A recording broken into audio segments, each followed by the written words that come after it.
We all get unicorns. Fantastic. That was the first thing that went live. We all get unicorns.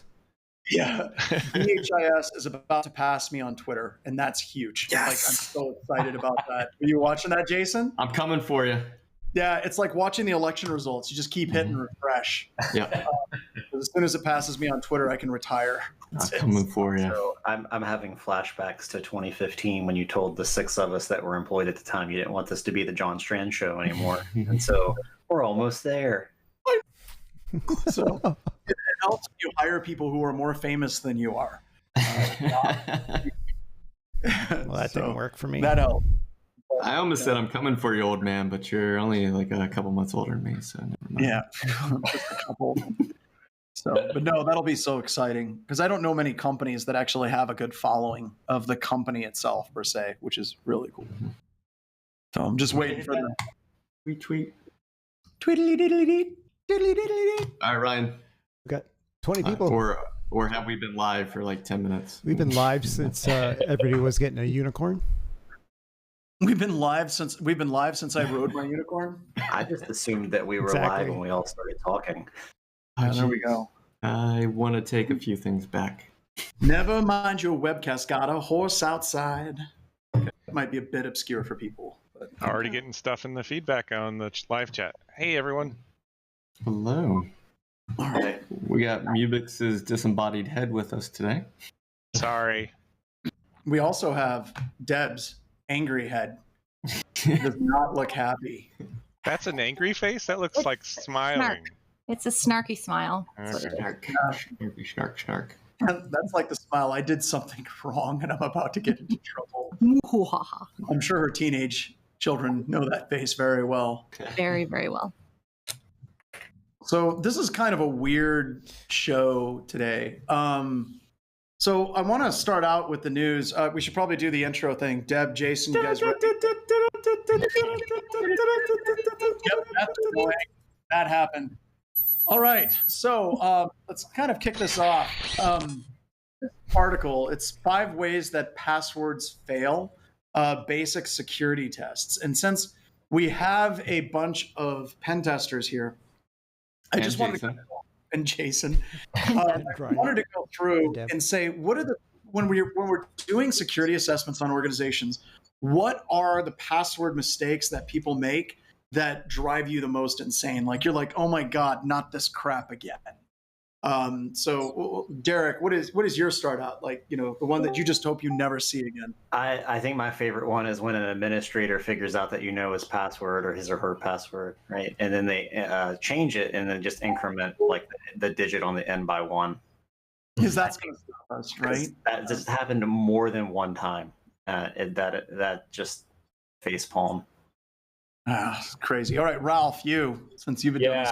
My favorite is when you actually get someone's password and then they find out that you have their password and then they change it and then they increment it by 1 and then you just guess that and then keep on going. Well, yeah, I left the inference that I figured it out, right? Yeah. In real time, it's very fun. It's very fun. They can't figure it out. Yeah. Password issue plus. Rob, what's your password faux pas that you hate to see? I honestly hate seeing passwords in shares. Like this has been 20 years of me doing testing and something close to that, and I've found password in shares since. Like we just need to stop doing that. Let me ask you a question, Rob. When's the last time you found a password in a share? I know the answer. I just thought I'd ask. Well, unless you found one this week too. Last week. So here's my thing, because I read a lot of your reports as they come through. Not many lately, but I'll read the reports where you guys go through, you crack the passwords, and then you show the passwords in the report and kind of obfuscate the names. And I know the person that hired us to do this pen test was at a conference, and I know that the person was wearing one of the BHIS t-shirts that said like summer 2019. And I know that they know that that's not a password that should be in their organization. And as I'm going through the report, I'll see that password and I'll call the tester and be like, hey, whose password was that? And they're like, that's the dude that hired us. Like the guy that literally had our t-shirt that had summer 2019 on it. Like that's the guy.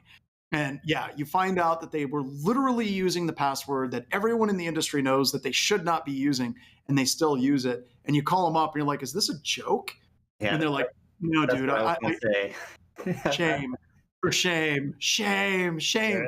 And then what's worse is when we come back the next year and it increments by 1 year. They never learned their lesson to that at all. And that's probably my pet peeve. And the other one that I hate a lot is whenever you crack an administrator's password, they know that you've cracked their password, and then you basically crack it again, and they just incremented it by 1. I hate that one. Yeah.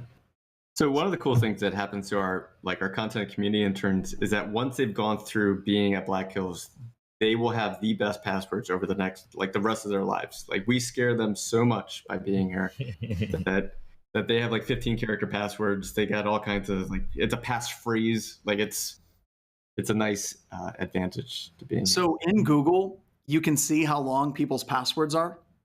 So if you're in a Google Apps domain, you can say, oh, John's password is 23 characters or whatever, and this person's is 12, 9, whatever. And we go through and we audit that.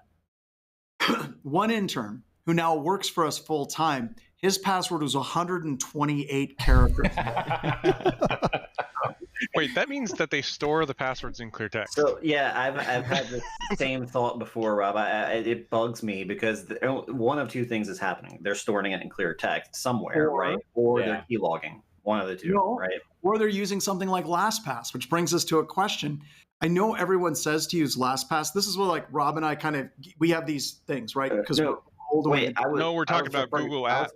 Google knowing it, right? Yeah, I was talking about Google knowing the character length. They can only do it 2 ways that I can think of, right? They're either storing it in clear text somewhere, or they're keylogging you somehow, right? How else would you be able to get the character count?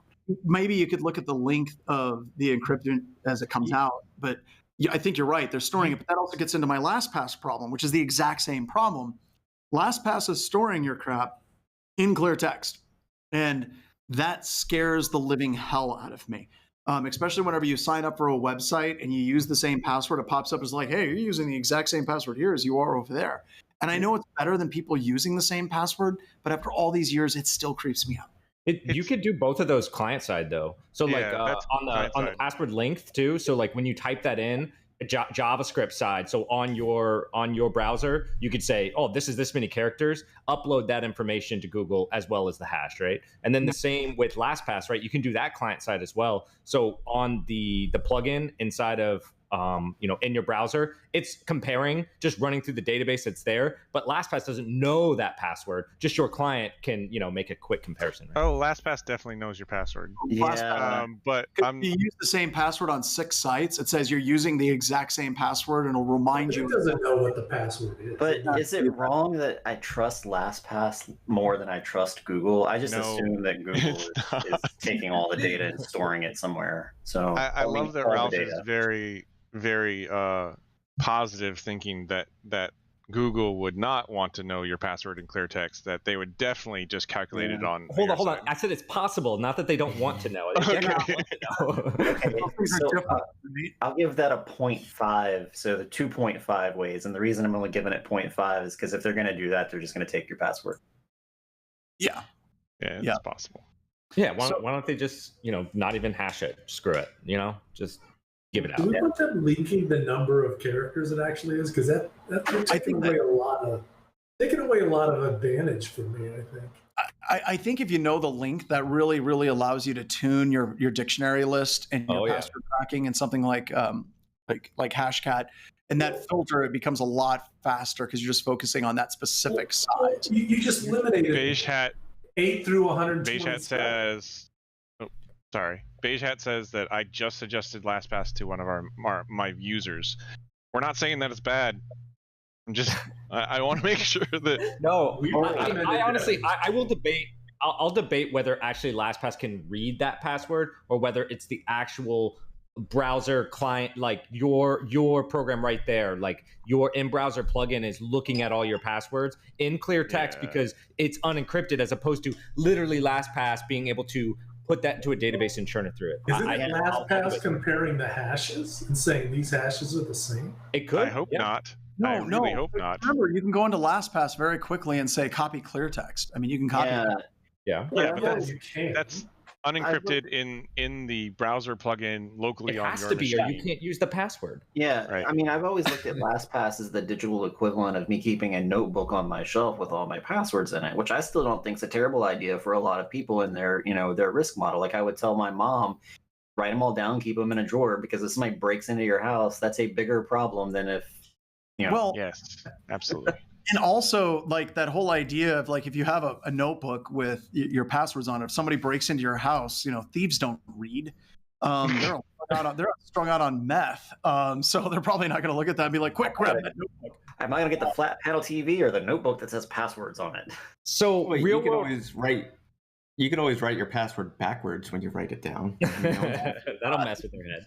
There's always those guys that are like, so I always remember my password by key shifting. So I use this password, but then I shift over 2 or 3 keys and I type it that way. Like, why? So the other thing I wanted to ask about this, because I think that this is important, and I think that there's so many differing views in the security community, is two-factor authentication. We spend a lot of time talking about this type of two-factor authentication is good, this one's bad. You have SMS, you have push notifications. So whenever we're pen testing, I think, Rob, you brought up a really good point. If you have SMS two-factor authentication, it's relatively trivial. It's not something that a lot of people do, but it's relatively trivial to kind of take over someone's phone number, right? Yeah. So I've seen a lot of hubbub about SMS on Twitter and stuff like that. Everybody's complaining about it, and I have a strong feeling that it's good enough unless you're targeted, right? And one of the things that you can target with is like you can go into any one of these chain, like simply a wireless or T-Mobile or AT&T or whatever, and say, hey, this is my old number. Can you convert it to this new phone? And they do that for you. So with very, very little verification that you owned that last number. So yes, you'll be taking over the phone number. Yes, you'll be stopping them from being able to use it. But who the hell uses their phone these days, right? So like they might not notice for a while. So the other thing about that is I don't think that people understand, like, well, in order for them to change my stuff over in Verizon, they're going to have to know the last 4 of my social security number. That's written on everything. You can get that pretty easily, right? That's not hard. And even if you have like a TransUnion or a background check account with any of these different vendors, it's like $5 to get it. And that kind of is one of those lines that we never cross as pen testers, where people are like, we want you to come at us like a real hacker. It's like, okay, I'm going to clone your CEO's phone by basically finding his social security number. And they're like, okay, well, don't do that. That sounds bad. Not like a real attacker, though. Yeah, not like no. Yeah, like a real attacker, but not a real attacker. I want a real. Also, there's only 4 digits. I want one of those spearfishes that says that there's a shipment coming from UPS. Do that, right? There's hundreds of thousands of government websites, and there's only 4 digits that you need to guess. So you can try it a lot of places very quickly. So, no, that's absolutely true. Now, Derek, I wanted to ask you. I think you were on a pen test where it was a push notification for SMS, or not SMS, but for two-factor, where you try to log in and it pops up and it says, this particular system in this location is trying to access. Do you want to allow it? Yes or no? And it wasn't you had a test that you just basically kept sending it to this person. And eventually they're just like, F it, yes. Yeah, they're an admin too. So, I mean, look, I guess I don't really fault it that, like you're, in the middle of doing something and you're, just getting frustrated. I mean, I think everybody's been there, but, that's happened before. I definitely agree with Rob, though, that I feel like SMS is good enough for most folks. Like and then I'd rather have that, SMS second factor than no second factor at all. And there are some services that that's all they offer. So you either get that or no two-factor. So one of the questions I want to ask everybody is, whenever you're looking at like Evil Engine X and Cred Sniper and Cred King and all these different things that we're using, to try to bypass that two-factor authentication. My concern is, where the hell do we go next? I mean, we know that a lot of these two-factor authentication components can be attacked and they can be bypassed. And somebody in one of my classes I was presenting today asked me, he said, look, if somebody's coming after you, what do you have? If these things can be bypassed, is there anything that's actually foolproof whatsoever? And honestly, I don't know what the hell we do. Like, there's U2FA, but that opens up an entirely different can of worms. So I don't know what when we say targeted, like targeted by who? Like, if it's a nation state, I think, your best bet is to just stop using technology. Like, I don't know what you're going to do, right? So, like, they're gonna win, right? So I mean, that's who we're talking about targeting you, right? So I think nothing's foolproof, right? But I mean, I think some implementations, and then I think like some smarter type technologies, like what was it called on the Microsoft side, the impossible traveler, like where if somebody, if your behavior is from one geographic region and all of a sudden someone's VPNing in from another place and you couldn't have traveled there, and the 4 minutes that was the difference, then someone gets an alert. So I think the only answer I would have is that there would be a defensive person on the other side, or on the blue team side, paying attention. I went down this road recently with an actual client, and they were asking the same question, like how to prevent this. And the next step is universal two-factor. But and their universal two-factor does prevent one of the big things, which is session token capture. You can't replay those session tokens with universal two-factor. But as I investigated this process a lot more, all the sites right now that do offer universal two-factor, a authentication device, so a regular two-factor like token, is the backup solution. Okay, so that's typically how they set all of those up. Google is like that. A lot of them are like that. So that way, if you don't have your token device or whatever, that's what it falls back to. Yeah. I was going to ask then, if you start attacking the I lost my token thing, like what happens then? Yeah.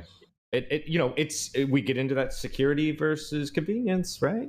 See, this is why I jump on this soapbox of user empowerment. There's nothing more powerful than shooting a user a message saying, "Hey, you logged in from here. Is this where you normally log in from? It doesn't look like it. This is the town you logged in from. Do you want to allow this?" I'm serious. Like, my mother understands those emails from Google, and she's like, "Hey, someone logged in from Czechoslovakia. Can you help me, son?"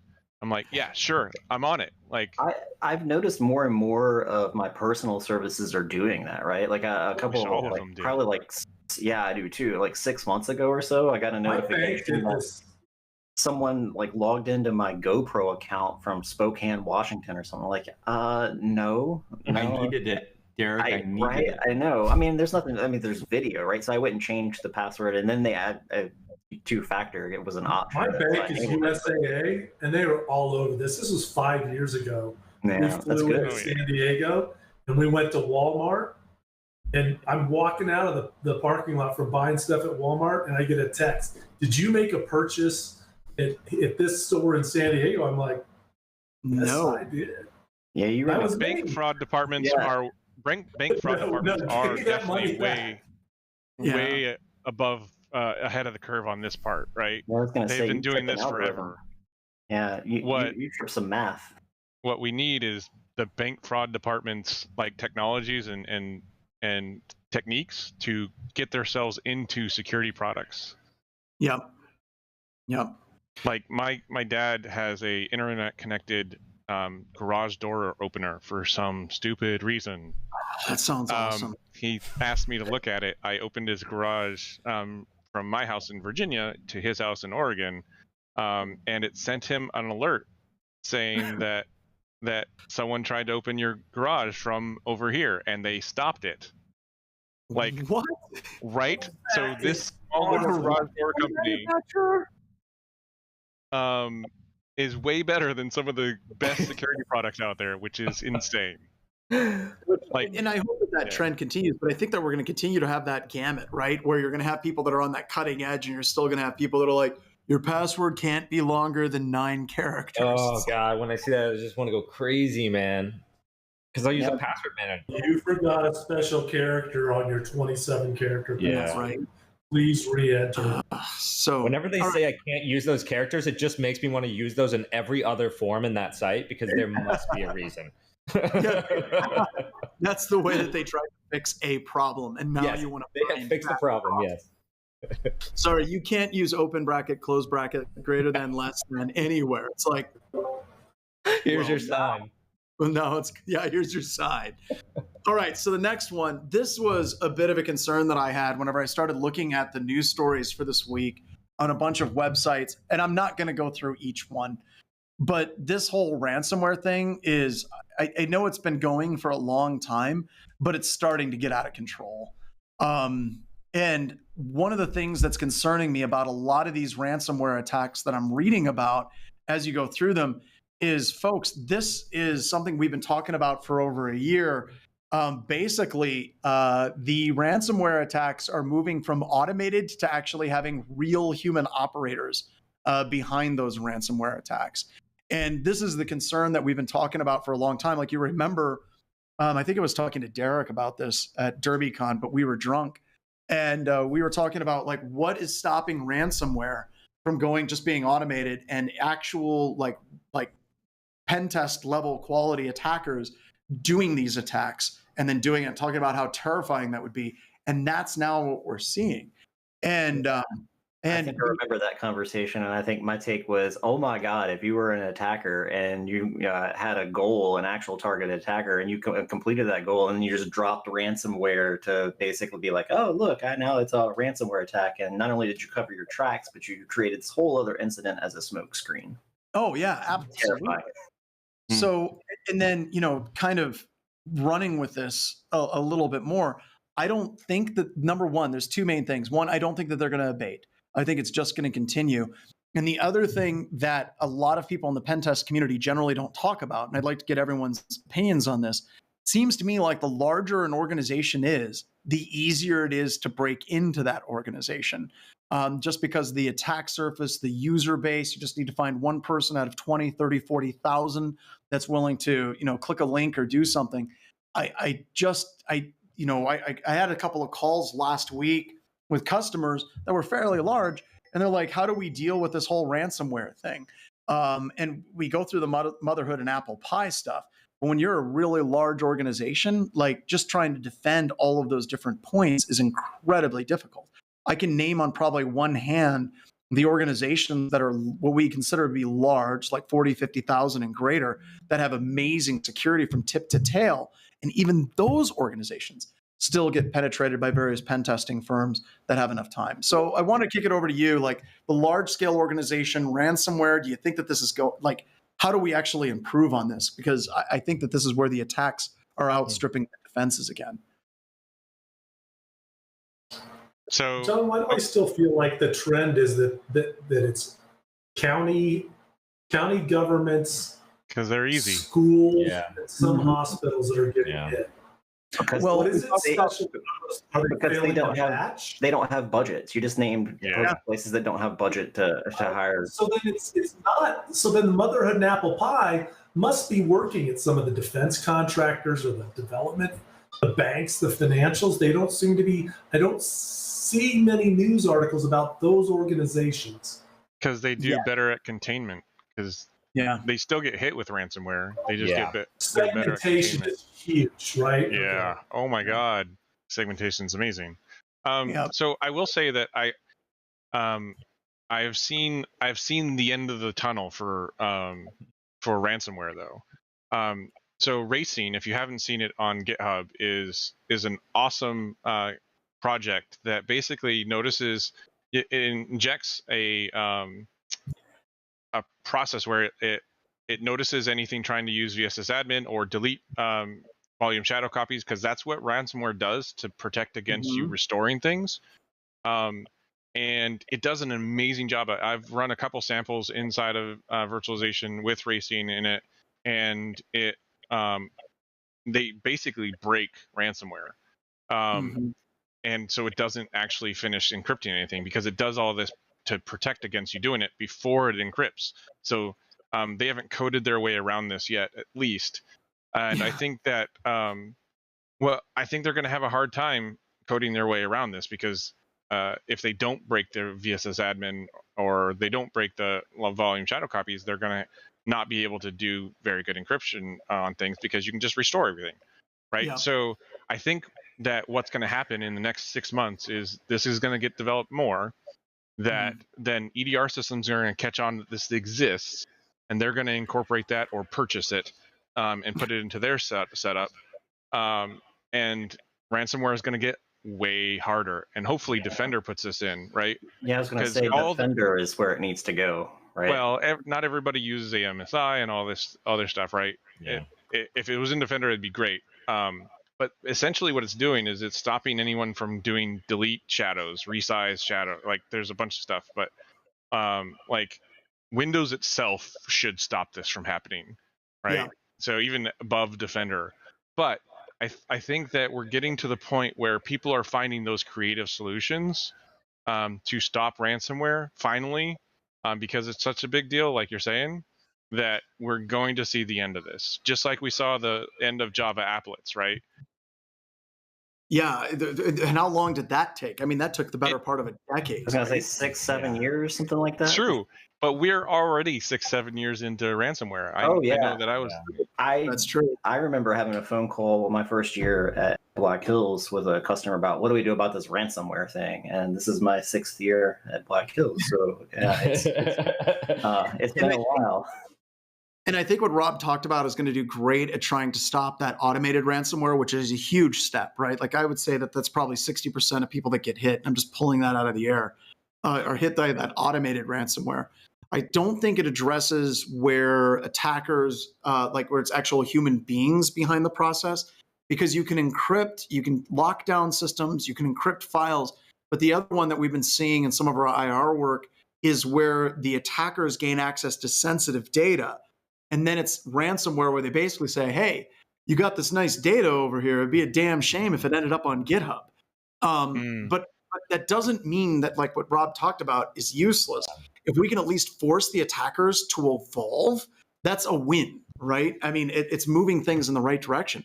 Because as it stands now, just like you said with Java applets, they haven't had to evolve in like 7-8 years at least.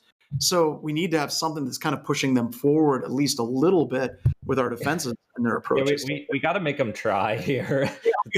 Actually not make it automated, because you're right. Once somebody gets in there, like, I know if I'm thinking about that situation myself, I would get on the machine, and it's stopping me from encrypting these files. I'm going to figure out, code my way out of it, or figure out a new way to, elevate that situation. And but the automated is where a lot of companies are getting hit more than they are necessarily with like the skilled, mindset coming in there. So, but even if they encrypt all these files, if you have the VSS, or if you have the volume shadow copy, if you have backups, it's not going to be a big deal. Like, backups are the big thing for this whole thing. I know lots of companies who can go, oh, we got hit with ransomware on this box.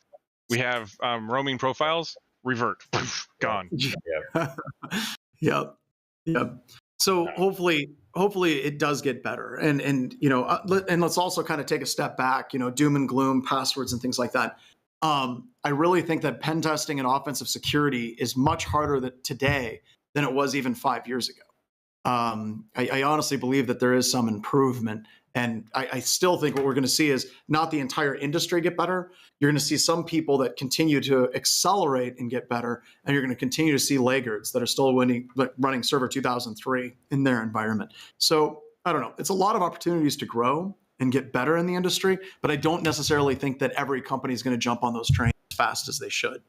I blame it's also interesting from the pen tester side, too, because if you're not growing to step up to those other people, then it becomes even harder to stay competitive in that industry, right? As a tester, right? Because those companies are leveling up, right? And all those tricks you used to do, they don't work anymore, okay? Like, you're either a pro or a Joe. And like, sometimes you end up with a company and, a Joe could handle that. But once you get to the pro version, it gets difficult and you really have to evolve quickly. Absolutely. So with that, I think we're about ready to shut down the news. I don't know. Does anybody else have anything else to add? try to keep these things short. I thought it was interesting. I was trying to figure out what Rob was talking about. Racine. Yep. How do you spell it? I'll throw the link into the chat. How about that? Okay. So I did a Google search for Racine ransomware, and the city of Racine, Wisconsin was hit with ransomware on February 3rd, 2020. And I was like, That's hilarious. oh, Jesus. And the mayor said he wasn't going to pay the ransom. So Yeah, we don't negotiate with terrorists. Okay, you're not getting paid. We're totally negotiating with these terrorists. High ground. So, all right, everybody, let's wrap it up. Thank you so much for joining. Let's talk about security news. And with that, let's take it out. So, Thanks for making it work, Jason. Worked.